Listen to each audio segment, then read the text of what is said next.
today we have Kalaripayattu teacher. Kalaripayattu is an ancient martial art of ancient India, and we can say the mother of all martial arts. And I also heard that you're planning to launch a video game on Kalari, and can you tell me briefly about that, sir? Of course. Okay, so at the moment we have an online course which is about 108 lessons it's going to be. We will probably come back to it later in the future, but this first stage is to make that 108. Sure. The idea that you do maximum 2 per week, so it's like a year of training. Now what we want to do is to integrate that course into a video game. So you will have a way to create an avatar, change the weapon, change the clothing, change the little animal that you have as your kind of sidekick or familiar. And then you will go through either a 1-player or 2-player mode. So if you go into the 2-player mode, then you will have a globe, and you can spin the globe, and you'll see the other players there. And each of those players will be students who are doing the course. And you will see their avatar, and you'll see they're on lesson 12 or lesson 16. And then you can contact them, and you can arrange to have like a split screen, and you can be training here and they can be training here, and you can train with each other because you know now the same forms. Having done the same lessons, you can do the first form, probably the first few kicks together without having to watch my video. You know, you can just do it because you know it. And so I'm hoping this, first of all, start to encourage, motivate people to train, but also start to build some connections with people. So that's like the 2-player mode. And then the 1-player mode will be more like a kind of adventure map, you know, and you'll move through the map. And as you move through the map, you'll have to do the different lessons. So you'll, for like level 1, we will have maybe some quest from the 300 years ago, this war. And this is what we were talking about, wasn't it? To do this together, right? Yes. You could help me to find some story from. Yes, of course, of course. I'm on the way. I started out also researching on the stories and on the war, and separately on the sequence of why Kalari helped in the battle, and of course to the ancient people, and how I also read the story of that Wonder Woman, Unyacha, her husband and her, and they are amazing in Kalari, and her husband is, I think, Southern Kalari, and she is Northern Kalari. And so what's the difference between the Southern Kalari and Northern Kalari?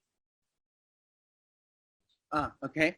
Yes, so there are actually 3 styles, Northern, Southern, and Central.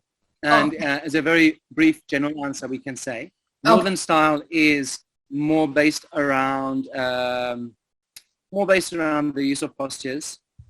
It's more of a kind of psychophysical conditioning for the body. So it's like using different, it's like positioning the body in certain ways and moving the body in certain ways so as to have some kind of purifying effect on the nadi system. I think more so than the Southern style. Southern style is more street fighting, and so the martial application is more obvious in Southern style. You can see a block, you can see a slap, you can see a cut. Whereas in the Northern style, you just you don't see the martial application so much. You might just see that they jump and land, but actually what they're doing here when they jump and land, they're bringing down the knees on the hips and the arms on the shoulders, so they're landing boom on top of somebody. Yeah. So there is a martial application there, and in both cases, they practice that movement pattern again and again and again and again till the point of it being second nature. So they can do this, or they can do jump and land without any real muscular effort. Actually, it's just automatic. So that's common. No, I got it. The one you can say is more hidden. Yeah? The Central style is a more composite style, and it's more about moving the body through geometric patterns. You make shapes on the floor. You make a square on the floor, and you move the body through the square. And it's a more internal practice of it. Wow, amazing. Comes a bit later on, usually. Usually you would start with Northern or Southern and later go into Central. But those born in Central Kerala will probably start with Central. So that's not entirely true. Yeah. Now I got it. Now I know the difference between Southern Kerala and Northern Kerala. Thank you so much, sir. And do you have any plans to, put some Kalari centers in India? Because a lot of people in the rural areas, they are not aware of where to learn from online. Yes, few people are doing it, and that's amazing. But the people who are really from villages and they don't know how to learn it, like they need a guru or teacher or something. So do you have any plans to put Kalari centers in India in future?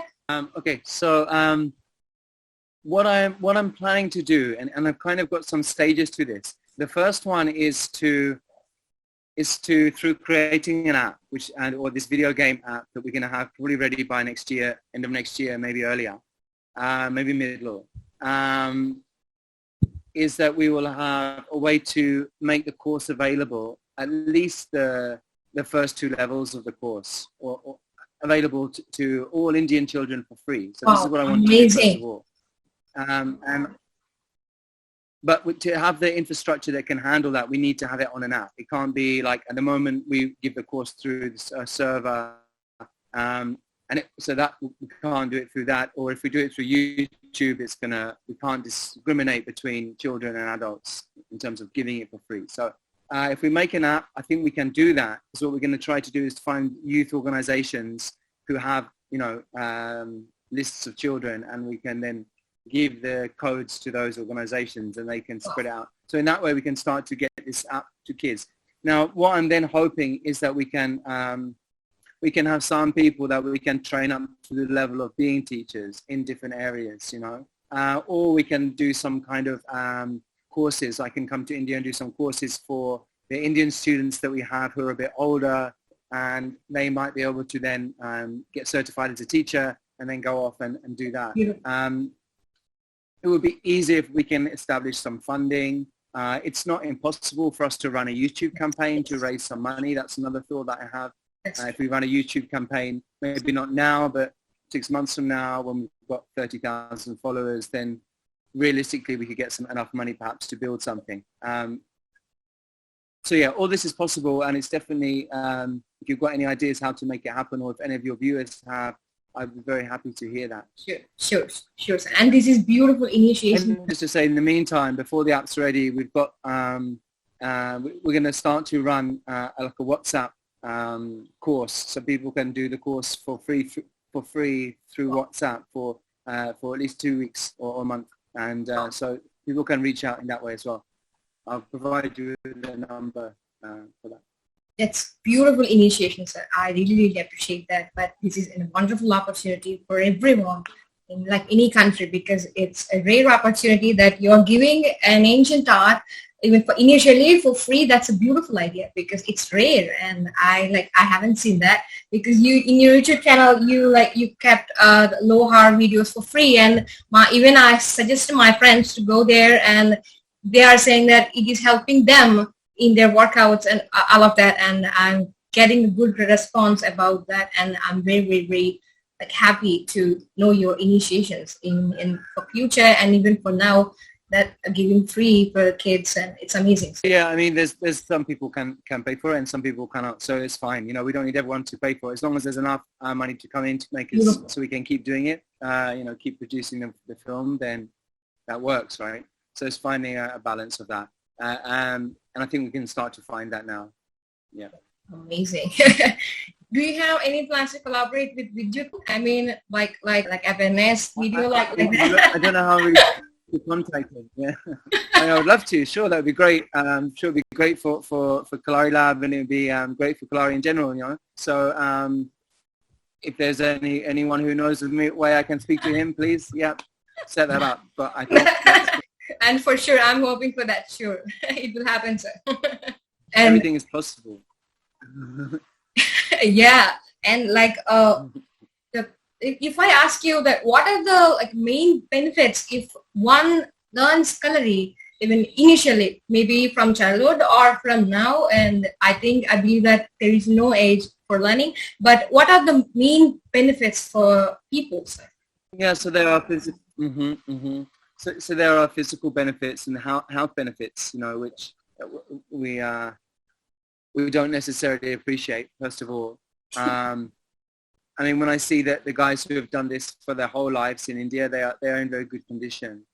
My teacher's teacher was doing backflips in his 80s, and this is very rare level of physical ability that for you to see in the West in people who have been doing other kinds of training, whether it's theatre training or dance training, or even other martial arts, which can be more harsh, or even Ashtanga yoga, which can be a bit yes, very difficult. Can be quite hard, on the body. One thing that came across to me a lot, and if I was to ever write something about the real difference between the Indian and the Western approach to athleticism, is taking rest.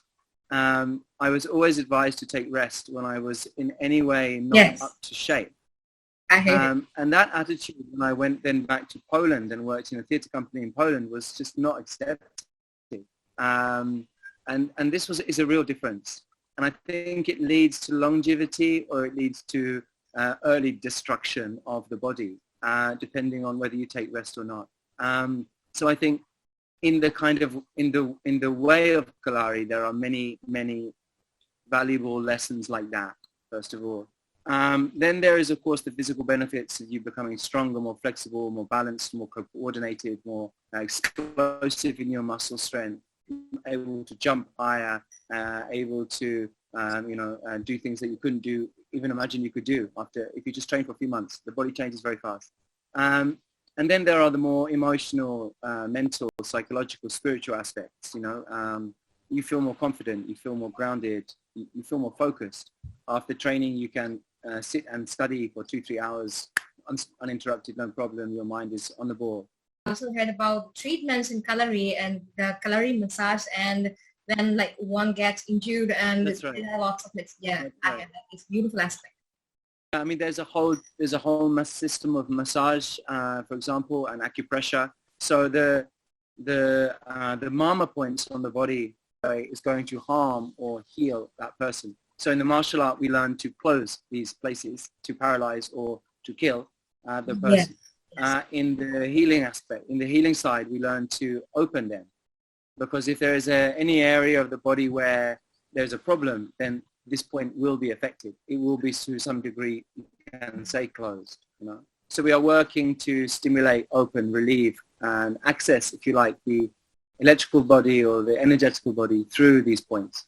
Oh. And then you have a system of massage, which is working on the lines which run through the body. Now these are lines where the nadis run, the energy lines run, but they're also, like I said before, lines of myofascial continuity. So where one muscle goes through another muscle, or joins onto another muscle, onto a tendon, onto a ligament, and passes strain through the body. So you work on these long lines, and this is quite unique. I work on an island in Thailand where lots of people practice lots of things, and this is quite unique amongst other massage approaches. Most other massage approaches use effleurage or petrissage techniques, either pressing or squeezing. In Kalari, it's long strokes, and then the mama is more work with the thumb. So we used to say my teacher's thumbs were like iron thumbs when he pressed, you recoil away. Yeah. That's amazing. That's so much information. And the people will know the difference, and they will get aware when they see this interview. I'm very, very glad. And thank you so much, sir, for your time. And this is wonderful interview and wonderful talking to you. And people will know and learn Kalari. My pleasure. For sure. And you are an amazing teacher, first of all. One day I can learn from you directly, I hope. Yes, I will come to India next year, for sure. And I'm even thinking to come in the earlier part of next year. I'm even considering coming in the hot time, sooner rather than later. But I may wait till June. I may wait till the monsoon. Yeah. That's better. And we'll definitely meet then. Thank you so much. Thank you so much. Thank you so much, Saija. Thank you. And thank you to all your viewers for listening. Take care or have a good day or evening, wherever you are. Thank you.